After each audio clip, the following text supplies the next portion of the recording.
Welcome to the Courting Happiness podcast. This is a space where self-care becomes part of your day. A space where you learn evidence-based strategies to help your life, share it with those you love, and cultivate well-being at work. I'm your host, Dr. Kortni Alston. I'm a former news director, television reporter turned happiness scholar, TEDx speaker, and transformational trainer. I also understand hardships. While working my dream job in television, I lived a nightmare suddenly becoming a young widow after 86 days of marriage. I became committed to learning more about resilience, healing, and happiness. This is how I discovered my area of research, which is positive psychology. Now I'm living my calling of training individuals and organizations on happiness. And my new chapter begins with being happily engaged. The Courting and Courting Happiness is about a true courtship. I like to say commitment with happiness. The K in courting stands for the vulnerability of sharing my story, inspirational interviews with phenomenal people, the infusion of positive psychology, and so much more. You'll learn how to commit to your well-being one episode at a time. I hope you subscribe and share. So, are you ready? Let's get started. Welcome to episode 99. I can't believe it. Episode 99. I'm Dr. Kortni Alston. I'm so happy that you're here. Well, during this podcast, I often share articles written by other scholars or journalists. Today, I'm going to do something a little different. Today, I'm going to talk about an article written by a journalist about this happiness scholar. And what makes it even more remarkable and just a beautiful dynamic is that it was written by one of my former students who is now an incredible reporter for CNBC Make It. Her name is Ashton Jackson. And as you can tell by the sound of my voice, I am so proud of her. She is, again, brilliant, incredible. And so I am so proud of so many things in regards to Ashton, and also just really, really valued the time that we spent talking about the story and also about my expertise. And it was truly a highlight for me. So I hope you check out the article. You'll find it on this episode page for this podcast, of course, at drcourtneyalston.com/podcast/episode 99. So the article focuses on my 3 best tips for thriving at work.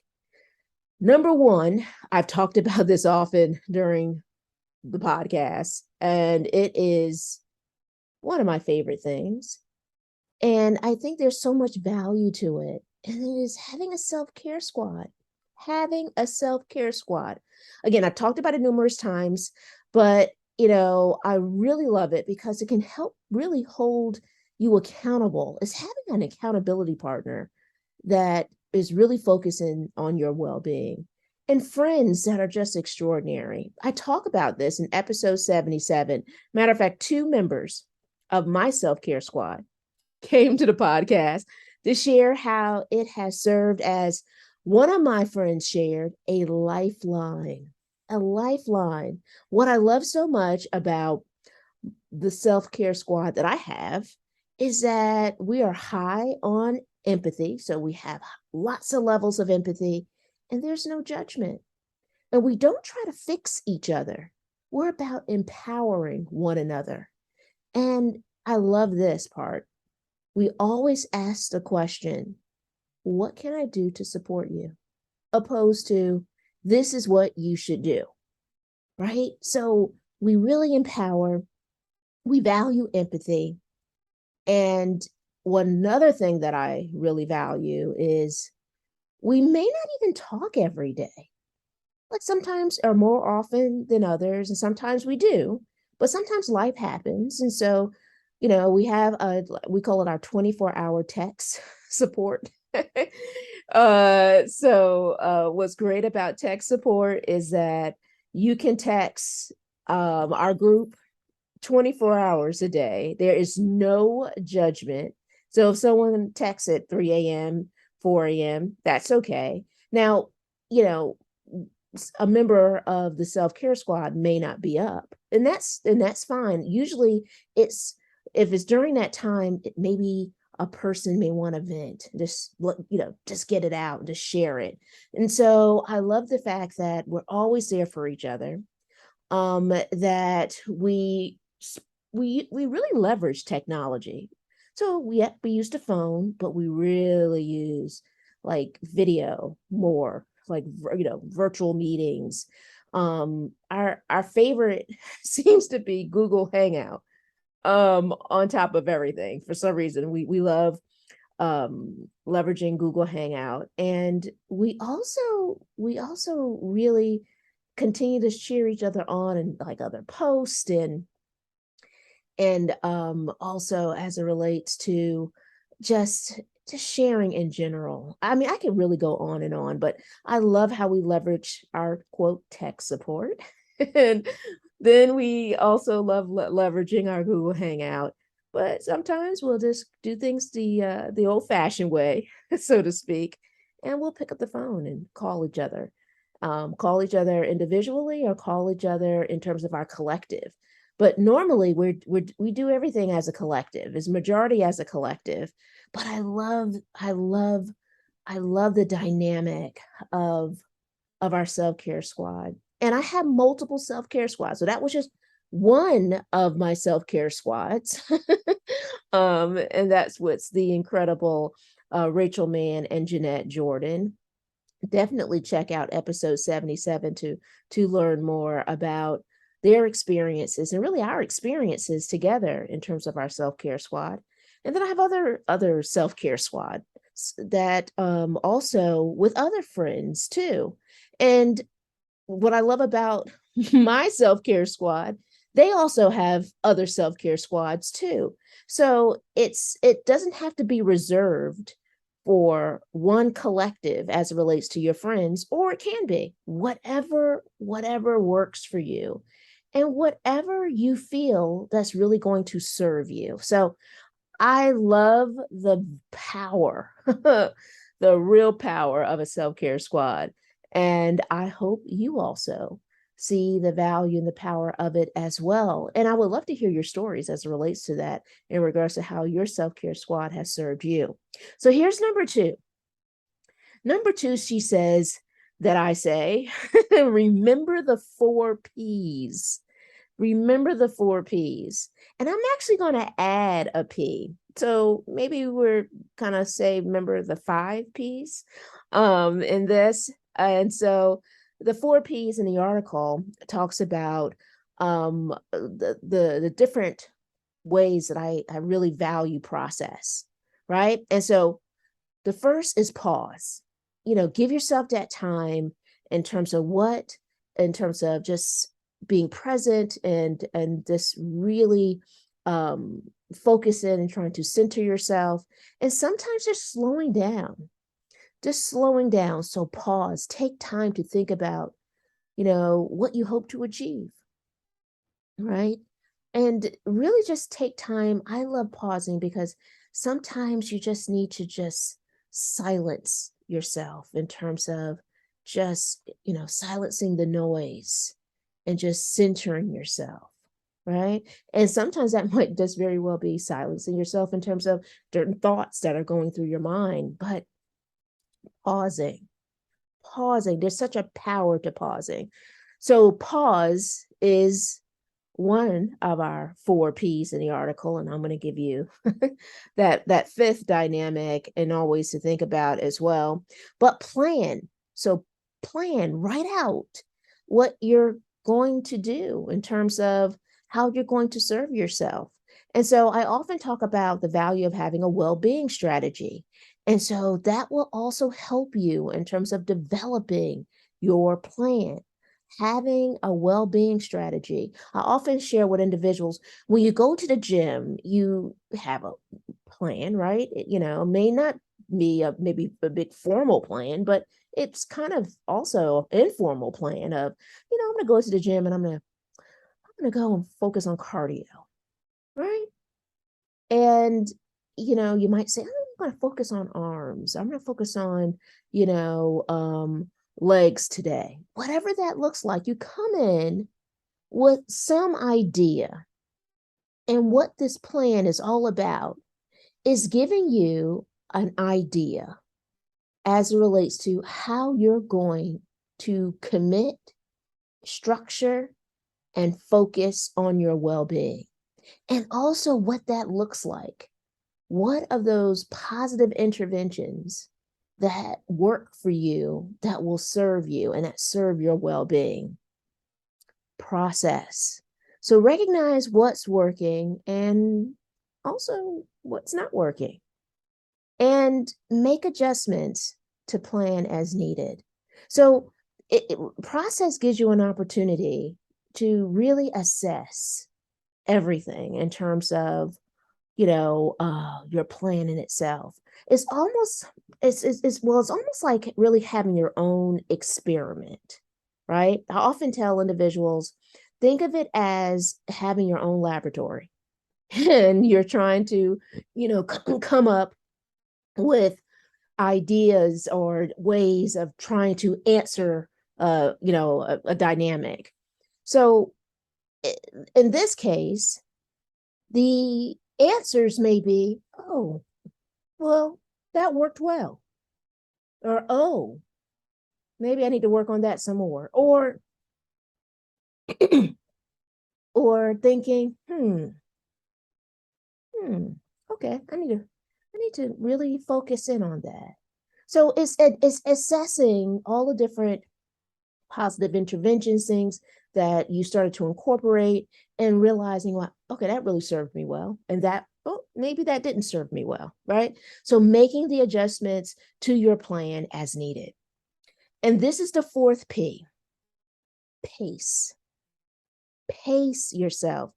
Give yourself permission to be human, make mistakes,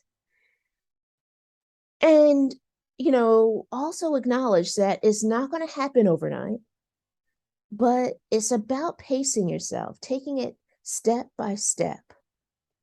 My mentor, Dr. Julie Dodd, when I was working on my PhD at the University of Florida College of Journalism and Communication, Dr. Dodd's office was this incredible place where I could just sit there and absorb all her wisdom.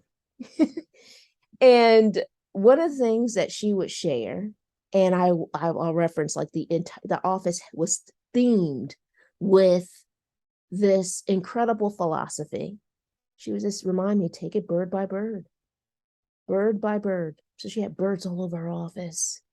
If my memory serves me correct, I believe she had a bird feeder, right outside her window there. Dr. Dodd listens to the Courting Happiness podcast. And so, Dr. Dodd, as you're listening, well, am I right on that? Because now my memory is like, but I just loved it. And I loved the fact that she always practiced this heightened level of empathy and compassion, and allowed me to value really pacing myself and taking it step by step, or in the words of Dr. Dodd, bird by bird. So those are the 4 P's. This is my fifth one.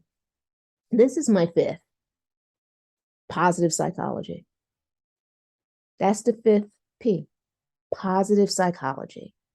Think about all the things that you have learned as relates to this podcast, some of the other scholars that have been on this podcast, some of the books that I've recommended, in terms of, developing and learning more about positive psychology.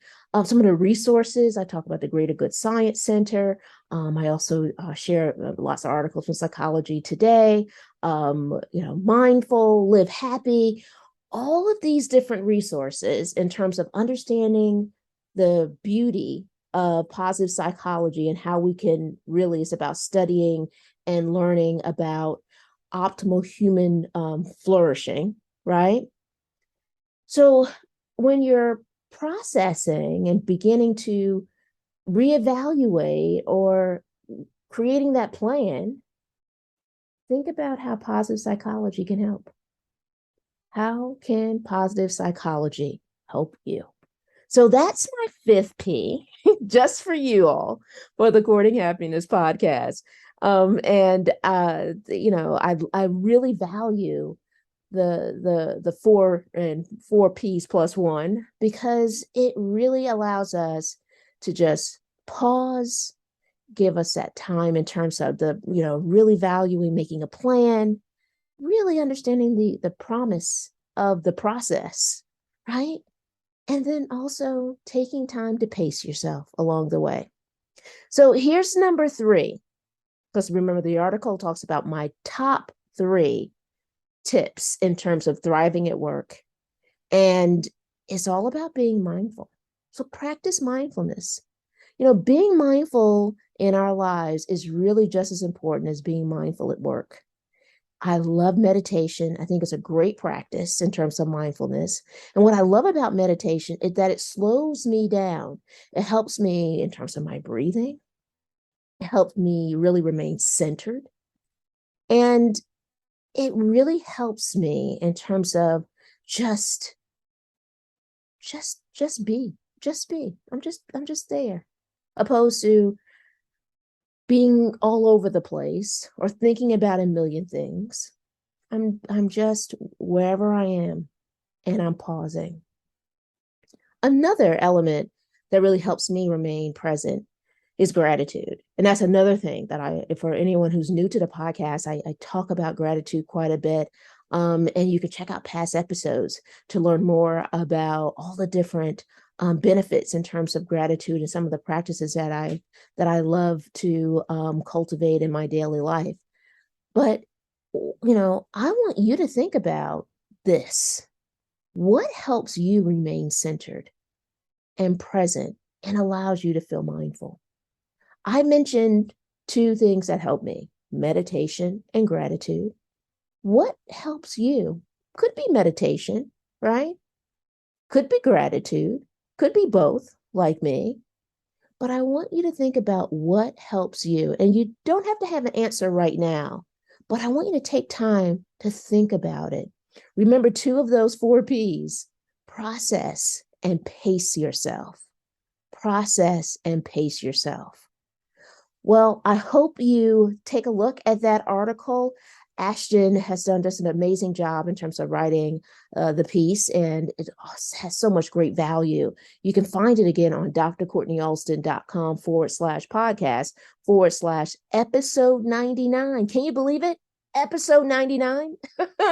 Next week is 100. I am so grateful. I am so grateful for each and every one of you, for all your support and for helping to make this podcast what it is. It's what it is because of you. I want you to remember this, and I share this in regards to many of my episodes of Courting Happiness, but it's really a great friendly reminder. Remember that your well-being is your most important job. And also remember that I'm always here to help. I look forward to seeing you next week. Episode 100. Have a great day. Let's continue this conversation online. Email us at podcast@drcourtneyalston.com. That's podcast@drcourtneyalston.com. Join us on Instagram at Courting Happiness. Don't forget, that's courting with a K. Also, I hope you join our private Facebook community. You can find us at Courting Happiness Podcast Community. Our private Facebook group is a safe haven to share, meet more people looking to build positive relationships, focus on well-being, and create a happier life. Now, are you ready to spread happiness? We hope you subscribe and share this podcast with your family, friends, coworkers, and all the important people in your world. We release a new episode every Thursday. Congratulations on your continued commitment to your courting happiness journey. Thank you so much for listening. We want you to be well, be happier, and be kinder to yourself. We can't wait to see you next week.